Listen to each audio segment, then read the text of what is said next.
nous avons eu l'occasion de parler de bonheur, mais comment est-ce que vous liez cette question du bonheur à celle des sexualités? Alors, on peut parler de sexualité ou de relations d'amour ou d'amitié.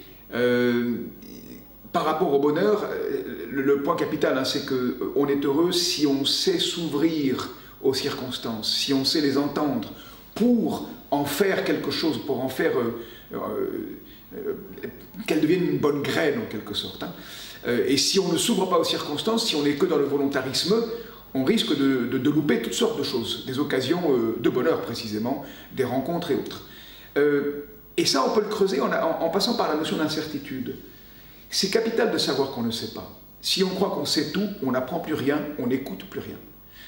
Si on cultive sans cesse le sentiment et la conscience du fait de notre ignorance, dont on ne connaît par définition pas le bord, eh bien, on est disponible à ce qui advient, à l'inconnu.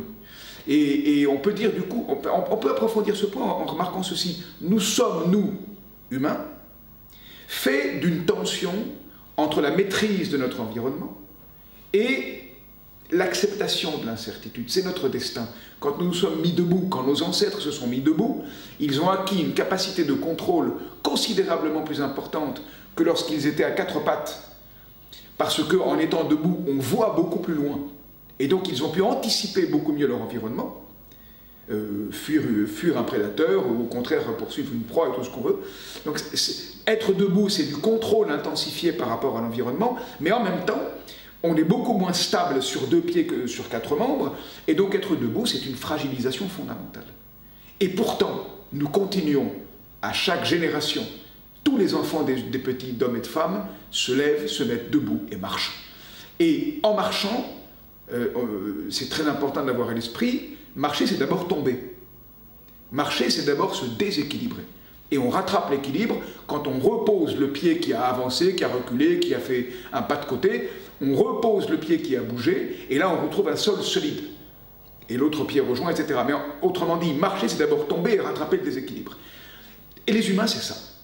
Nous sommes faits d'un sol solide, contrôle, et d'une chute permanente, ouverture.